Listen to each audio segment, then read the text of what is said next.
या ठिकाणी पार पडला जातोय। स्नेहल जगताप, नाना जगताप, बाबूशेठ खानविलकर, गजानन अधिकारी, श्रीधर सपकाळ या सर्व सहकाऱ्यांचा, असंख्य सहकाऱ्यांचा, जमाने साहेबांसहित ज्यांच्या प्रमुख उपस्थितीमध्ये आज हा पक्ष सोहळा या ठिकाणी होतो आहे, ते राष्ट्रवादी काँग्रेस पक्षाचे राष्ट्रीय अध्यक्ष, राज्याचे उपमुख्यमंत्री आदरणीय नामदार अजितदादा पवार, महिला बाल कल्याण खात्याचे मंत्री अदिती तटकरे, चिपळूणचे लोकप्रिय आमदार शेखरजी निकम, रत्नागिरीचे पक्षाचे अध्यक्ष बाबाजी जाधव, रायगड जिल्हा राष्ट्रवादी काँग्रेस पक्षाचे अध्यक्ष मधुकरराव पाटील, कार्याध्यक्ष सुभाष केकाणे, प्रदेश सहकारी विजयरावजी मोरे, उमाताई मुंडे, आवर्जून या ठिकाणी उपस्थित असलेले पक्षाचे उपाध्यक्ष सुभाषजी निकम, तालुक्याचे अध्यक्ष निलेश माडी, जगताप, रघुबाई काका वैष्णव, शाह, व्यासपीठात या ठिकाणी उपस्थित असलेले अलिबाग विधानसभा मतदारसंघाचे अध्यक्ष अमित, पेण मतदारसंघाचे अध्यक्ष नरेंद्र, शिवाधन मतदारसंघाचे अध्यक्ष मोहम्मदभाई मेहमान, सर्व सन्मान्य व्यासपीठ, सर्व सहकारी, पत्रकार मित्र, वाहिन्यांचे प्रतिनिधी आणि पाऊस नंतर सुद्धा तितक्याच उत्साहाच्या वातावरणामध्ये जमलेल्या माझ्या तमाम या परिसरातील सहकारी बंधू भगिनी आणि मित्र, सुरबानाना टिप्पणीस, क्रांतिसिंह नानासाहेब पुरोहित, दादासाहेब सामंत, चंद्रकांतजी देशमुख, अण्णासाहेब सामंत आणि महाडचे लोकप्रिय आमदार, तितकाच दमदार आवाज स्वर्गीय माणिकाबा जगताप यांच्या पवित्र स्मृतीला मी सुरुवातीलाच विनम्रपणाचे या ठिकाणी अभिवादन करतो। दादा ही छत्रपती शिवरायांच्या पदस्पर्शाने पुनीत झालेली भूमी, रायगड किल्ला स्वराज्याची राजधानी म्हणून छत्रपती शिवाजी महाराजांनी स्थापित केला। अवघ्या हिंदुस्थानचा मानबिंदू छत्रपती शिवरायांनी सर्व धर्मियांना सोबत घेत, 18 पगड जातीला बरोबर घेत, बलुतेदारांसोबत घेत स्वातंत्र्याचा हुंकार त्या कालावधीमध्ये राजमाता जिजाऊंच्या पोटी जन्माला आल्या छत्रपती शिवरायांनी। महाडला ऐतिहासिक जगाच्या पाठीवर तर वेगळं महत्व आहे। सामाजिक समतेचा हुंकार सुद्धा बाबासाहेब आंबेडकरांनी याच ऐतिहासिक असलेल्या चौदार तळ्यावरती 1927 सालामध्ये दिला। हा सुद्धा महाडचा जाज्वल्य इतिहास, सामाजिक इतिहास जगाच्या पाठीवरती अतिशय उत्तम पद्धतीने कोरला गेलेला आहे। अशा वेळेला ज्या क्रांतिसिंहाची, त्या नररत्नांची मी नावं घेतली, शांताराम गुलशन घेतलं पाहिजे। या साऱ्या बुजुर्गांनी आपापल्या राजकीय जीवनामध्ये महाड आणि महाडच्या परिसराला निमित्ताने प्रयत्न केला। सामाजिक जडणघडण उत्तम पद्धतीने केली, पण समाज जीवनामध्ये सुद्धा परस्परांच्या बद्दलचा असलेला प्रेम, स्नेह, आपुलकी, राजकीय विरोध राजकीय कारणासाठी व्यक्तिगत द्वेषाचे कागद त्या कालावधीमध्ये कधी गेली नव्हती। माणिकरावना मला हा दादा या ठिकाणी कबूल केलं पाहिजे। मी माझ्या अनेक भाषणांमध्ये सतत बोलत आलो। 99 सालामध्ये राष्ट्रवादी काँग्रेस पक्षाची स्थापना आदरणीय पवार साहेबांनी आपण सर्वांनी म्हणून केली। त्याला सुरुवातीच्या कालावधीमध्ये आदरणीय खानविलकर साहेब स्वर्गवासी, वसंतरावजी ओसवाल आणि माणिकराव जगताप तिघांनी राष्ट्रवादी काँग्रेस पक्षाची मुहूर्तमेढ या जिल्ह्यामध्ये सुरुवात नंतरच्या कालावधीमध्ये झाला, पण भक्कमपणाने विचाराची साथ देत आम्ही सगळेजण त्या निमित्ताने काम करत आलो आणि 2004 सालामध्ये विक्रमी मतांनी आबा त्यावेळेला विधानसभेवरती निवडून। मला माणिकरावच्या वतीमध्ये मोठेपणाने या ठिकाणी दादा संवाद करायचा आहे। मी युवक काँग्रेसचा अध्यक्ष 84 सालामध्ये झालो। माणिकराव त्यावेळेला विद्यार्थी दशेमध्ये काम करतो। विद्यार्थ्यांची चळवळ त्यांनी या महाडच्या परिसरामध्ये निर्माण करण्याचं कौशल्य त्या कालावधीमध्ये दाखवलं। युवक काँग्रेसच्या माध्यमातून त्यांनी त्याकडे निश्चितपणाने काम केलं। कळत त्यावेळेच्या बुजुर्गांच्या काही राजकीय हेतूंच्यामुळे त्यांच्यावरती त्या कालावधीमध्ये अन्याय असेल, पण 92, 97 आणि त्यानंतरचा 2002 या 3 जिल्हा परिषदच्या निवडणुकीमध्ये वेगवेगळ्या मतदारसंघातून, मी दादा नम्रपणे सांगतोय, माझ्या रायगड जिल्ह्यात वेगवेगळ्या मतदारसंघातून 3 वेगळ्या येण्याचा विक्रम फक्त माणिकराव जगतापाच्या नावावरती आहे, हे मला आज या कार्यक्रमाचं निमित्ताने सांगायचं। म्हणून अनेक वेळेला अनेक गोष्टी राजकारणामध्ये घडत असतात, परंतु मोठेपणाने काम करण्याची मानसिकता माणिकरावांनी त्यांच्या आयुष्यामध्ये अतिशय निश्चितपणे दाखवली। माझे सुद्धा काही वेळेला प्रसंगी त्यांच्याजवळ राजकीय मतभेद झाले असतील, पण तो परस्परांच्या मध्ये असलेला ओलावा कधी त्या ठिकाणी कधी बाजूला सारला गेला. आज पुन्हा एकदा स्नेहल, तू आणि तुझे सर्व सहकारी दादांच्या नेतृत्वाखाली आपण सगळ्यांचे काय काम करतो. एनडीए मध्ये आपण सहभागी आहोत. नरेंद्र मोदी साहेबांच्या, अमित भाईंच्या एनडीए मध्ये आपण सहभागी आहोत. याचा अभिमान आहे. पण स्वर्गीय यशवंतराव चव्हाण साहेबांनी सामाजिक समतेचा जो विचार दिला, शाहू फुले आंबेडकरांची सामाजिक समता, धर्मनिरपेक्ष विचार सोबत घेत याच विचारावरती चालण्याचा निर्णय दादाच्या नेतृत्वाखाली आम्ही सर्वांनी घेतला. आणि महाराष्ट्राचा इतिहासात मी 65वा महाराष्ट्राचा गौरवशाली इतिहासाचा वर्धापन दिन त्या ठिकाणी केला. पण कुठल्याही राजकीय पक्षाला जे यश मिळालं नव्हतं ते दादा महायुतीला या निवडणुकीच्या माध्यमातून मिळालं. अनेक वेगवेगळे निर्माण करण्याचा जाणीवपूर्वक प्रयत्न त्या ठिकाणी केला जातो. पण या महाडची भूमी आणि याच तिने घडला गेला. मला दादा अभिमान वाटतो की 75 सालामध्ये या महाडला मी कॉलेजमध्ये होतो. इथे समोर छोटंसं एक पडकं एक इमारत होती आणि या चांदे मैदानावरती मी क्रिकेट खेळत आलो. आणि त्यावेळेचा क्रिकेटपट्टी म्हणून 75 सालामध्ये या महाडच्या बाबासाहेब आंबेडकर विद्यालयामध्ये मला त्यावेळेला ट्रॉफी मिळाली. हे मी का सांगतोय, 50 वर्षाच्या प्रदीर्घ कालावधीच्या नंतर जी परिसरामध्ये राहिलो. आज पुन्हा एकदा उमेदीने स्नेहल, तू आणि तुझ्या सर्व सहकार्यांसोबत घेत नवा विचार करण्याच्या दृष्टिकोनातून ज्याला आपण काम करण्याचे प्रयत्न करतो आहोत, त्याला या चांदे मैदानावरचा उद्याच्या भवितव्यातला इतिहास घडवण्याचं काम आपण सर्वजण निश्चितपणे करू. याच्यात माझ्या मनामध्ये काय शंका काय करा. आणि म्हणूनच आज एका वेगळ्या भूमिकेतून आपण सगळेजण काम करण्याचा प्रयत्न करतो. अनेक वेळेला हे नेमकं काय कसं याच्याबद्दलचा प्रश्नचिन्ह निर्माण केला जातो. आज तसं बघितलं तर तारीख 18 आपल्याकडे पाऊस 7 जूनला सुरू होतो. पण गेले 2-3 दिवस पावसाचं पर्जन्यमान पडत आहे. मगाशी लोणेरच्या परिसरामध्ये पाऊस नव्हता. महाड पोलादपूरला पाऊस मोठ्या प्रमाणावरती त्या ठिकाणी आला.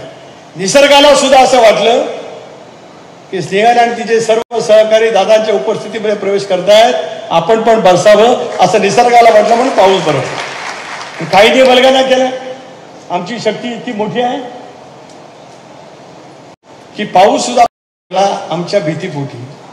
असं भय दाखवण्याचे दिवस संपलेत एवढंच मला या कार्यक्रमाच्या निमित्ताने पद्धतीच्या भूमिका त्या ठिकाणी दाखवत लोकांच्या मनामध्ये वेगवेगळे प्रवाद निर्माण करण्याची भूमिका त्या ठिकाणी घेणं चुकीचं ठरू शकत आहे. दादा 3-4 महिने शांत आहे. पण आज या ठिकाणी आपल्याला एवढ्यासाठीच बोलवलं, मोठेपणा समाज महाराष्ट्राच्या जनतेच्या समोर आपल्याला या ठिकाणी करायचं आहे. लोकसभेला उभा राहिलो, महायुतीचा उमेदवार म्हणून मी उभा राहिलो.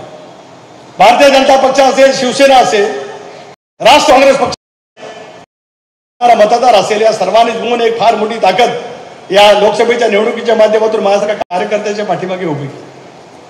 मी लोकसभेला निर्वाचित झाल्याच्या नंतर सगळ्या विधानसभा मतदारसंघाचा दौरा केला आणि आवर्जून सांगितलं की महायुतीच्या माध्यमातून माझ्या पाठीमागे ताकद उभी राहिली. ती भारतीय जनता पक्षाची असेल, शिवसेनेची असेल, मी कधीही नाकबूल केलं नाही.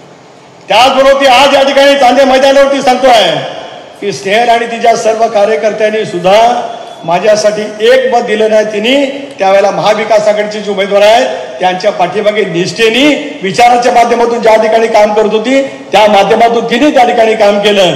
या साऱ्याचा परिणाम या विधानसभा मतदारसंघामध्ये 3,500चं मताधिक्य मला मिळालं. मी कधी नाराजी व्यक्त नाही केली. निजामपूर भागातून मला मताधिक्य मिळालं, गोरेगाव भागातून मला मताधिक्य मिळालं.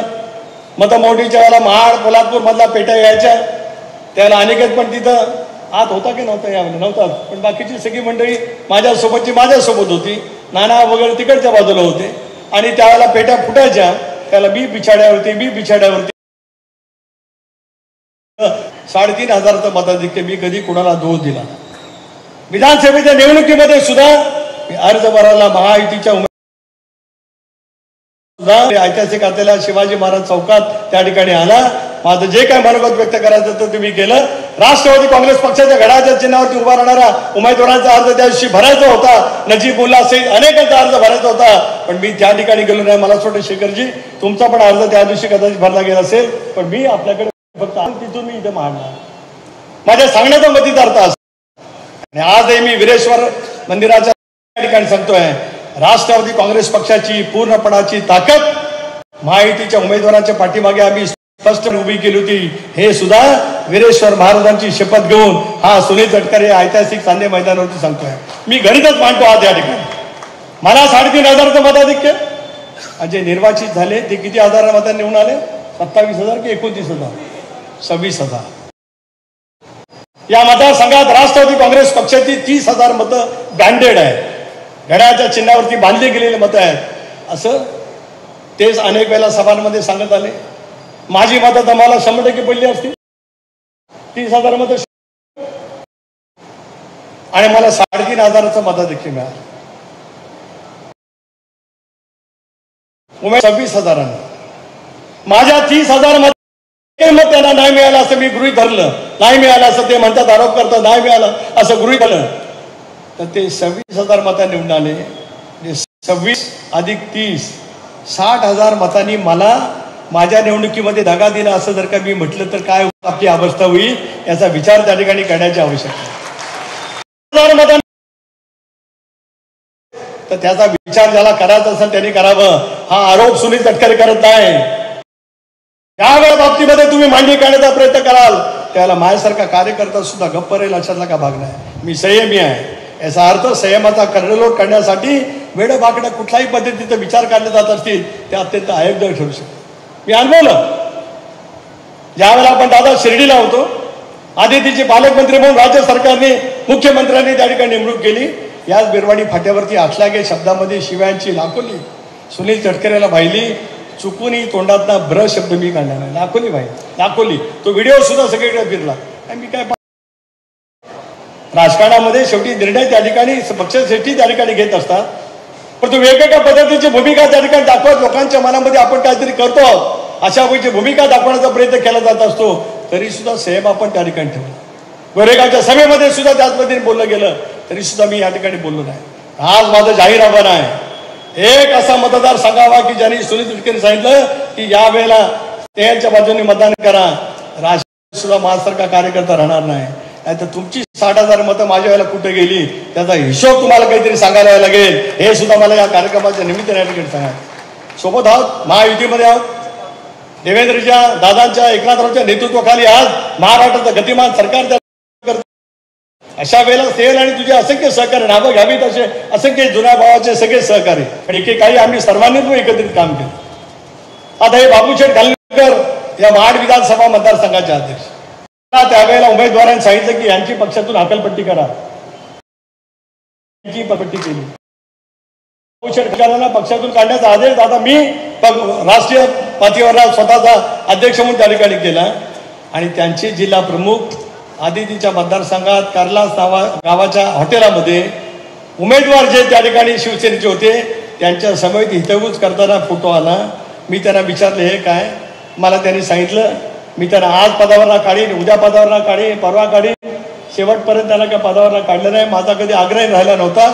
उलट मी 30,000चं मला मताधिक्य होतं, आदिती 83,000च्या मताधिक्य निवडणार. सांगण्याचा मधीच अर्थ असा आहे, चोखपणाने योग्य पद्धतीने समर्पक पद्धतीची भूमिका घेऊन आपण त्या ठिकाणी काम करण्याचा प्रयत्न केला. आज पुन्हा एकदा सगळेजण कुटुंबाच्या प्रवाहामध्ये त्या ठिकाणी सामील झालं. गजानन अधिकारी सारखा कार्यकर्ता आयुष्यभर शिवसेनेच्या सोबत राहिला.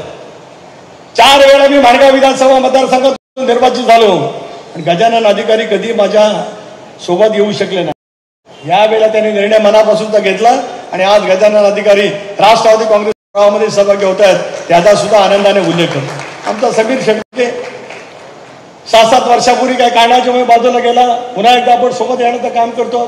याचा अर्थ असा की दादा तुमच्या प्रगल्भ नेतृत्वाखाली, विकसनशील नेतृत्वाखाली आम्ही सगळेजण त्याच्या पाठीमागे आता आशीर्वाद रूपी ताकद देण्याची आवश्यकता मोठ्या प्रमाणात.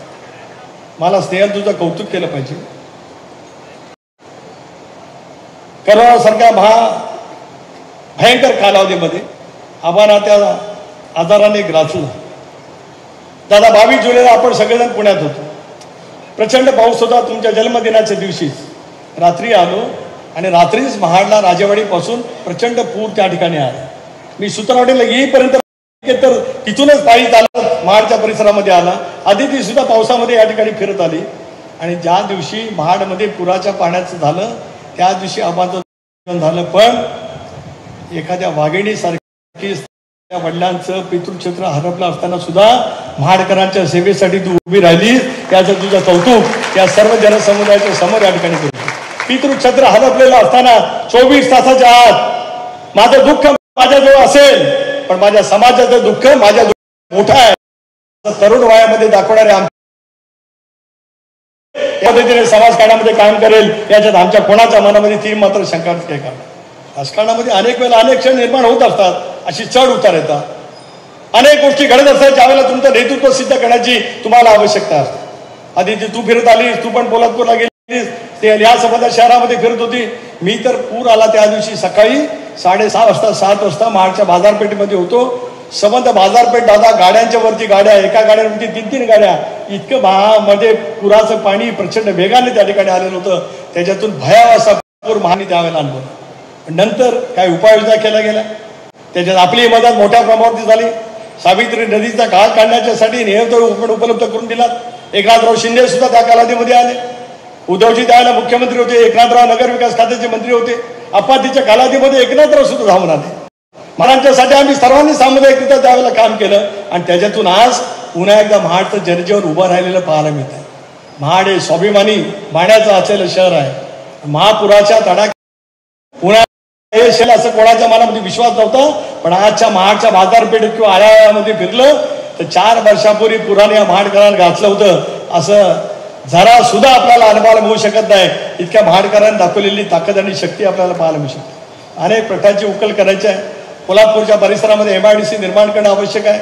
मगाशी स्नेहलने जे प्रश्न मांडले असतील या सगळ्या प्रश्नाला विशेष करून जिल्ह्याला जोडणारा जो काय महत्वाचा, तालुक्याला जोडणारा जो काय महत्वाचा रस्ता आहे त्या रस्त्याची आखणीकाठ झाली तर त्याच्यातून सुद्धा उद्याच्या भविष्यातून अनेक फायदे त्या ठिकाणी होते. त्याला आम्ही सगळेजण वचनबद्ध आहोत. आता आम्हा नाही, आता जबाबदारी आमची आहे. आदिती इथे आहे, अनिकेत इथे आहे, दादांच्या साक्षी सांगतो. कुटुंब वत्सल पद्धतीने आपण सगळेजण काम करत राहू. अनेक प्रवाद या निवडणुकीच्या नंतर निर्माण करण्याचा प्रयत्न केला. वेगवेगळ्या राजकीय पक्षांनी सुद्धा स्नेहलला बोलवण्याचा प्रयत्न केला. तुम्ही मला काय विचारताय, तुम्ही पण स्नेहलला सुरतला काय विचारलं हे मला माहिती आहे आणि त्या वाघिणीने तुम्हाला काय उत्तर दिलं हे पण माझ्या कानावरती आहे. त्यामुळे मला पुन्हा असलं काय कधी सांगण्याचा प्रयत्न करणार. बाकी अधिक बोलून मी आपला आपण